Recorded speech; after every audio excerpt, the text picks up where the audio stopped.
Hello, I'm Clare Painter and I'm thinking today about digital rights in author contracts. Now, we all know that digital is core to what publishers do these days. Readers expect it and, let's face it, authors expect it too. So how do you go about making sure that the agreements that you have with your authors cover all the digital rights that you may need for the different activities you want to go into? So in order to publish ebooks, for example, but also in order to do other things like creating apps, licensing content, using content on mobile phones, and all sorts of other things that we haven't even thought of yet. You'll want to ensure that you've got all the digital rights that you need, but you also want to make sure in those agreements that you're clear about the royalties that you need to pay, both for ebooks and for use of content in all sorts of other ways. You want to include digital forms that we haven't thought of yet. Imagine if you were writing this contract 2 or 3 or 4 years ago.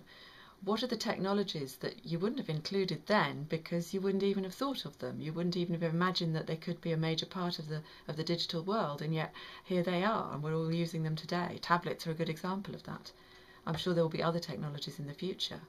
Can you make your agreements broad enough to include whatever opportunities come up in the future that we can't think of at the moment?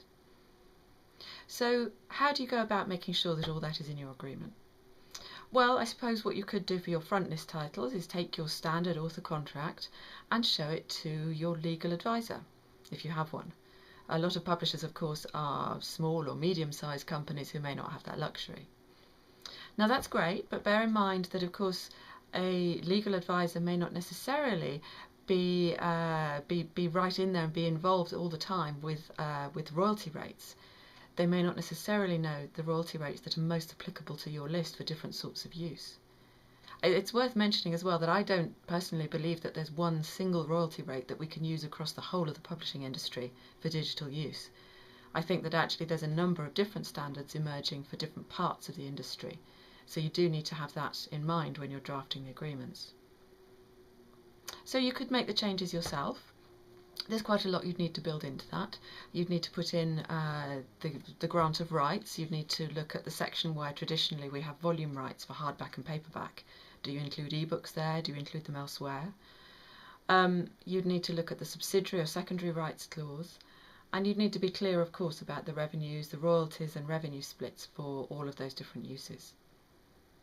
So, as well as that, you'd need to also be ready for the questions that are going to come back to you, that the questions that your authors may ask you or agents may ask you about the details of that contract, but also about how that contract fits into the broader view, if you like, the bigger context of what's happening across publishing in terms of digital rights.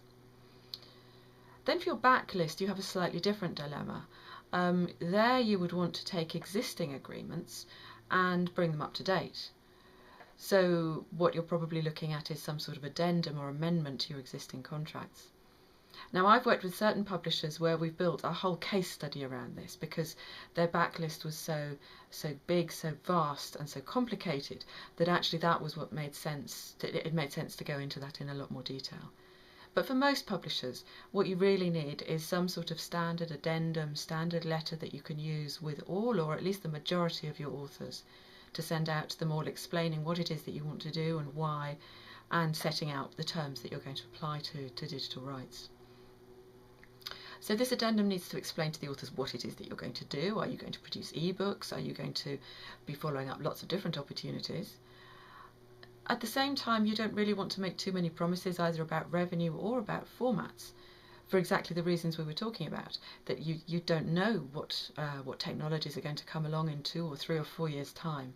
So you want to have a certain amount of flexibility within the wording that you use wherever you can. And at the same time, you don't want to have to go back to the authors for their approval of every single digital deal if you can.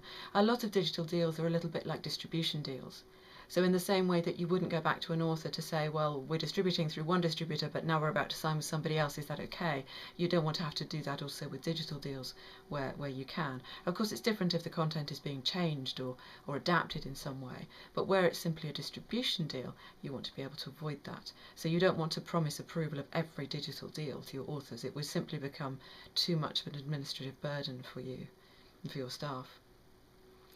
So what happens if you do all of this, you make all the changes yourself, and something isn't quite right, something's not there that should be, or isn't quite expressed in the way that gives you the leeway that you'd really like?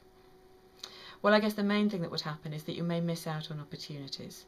There may be things that you could do, deals that you could strike where you're not able to act, or perhaps you're not able to act quickly enough because your agreements are not completely in place.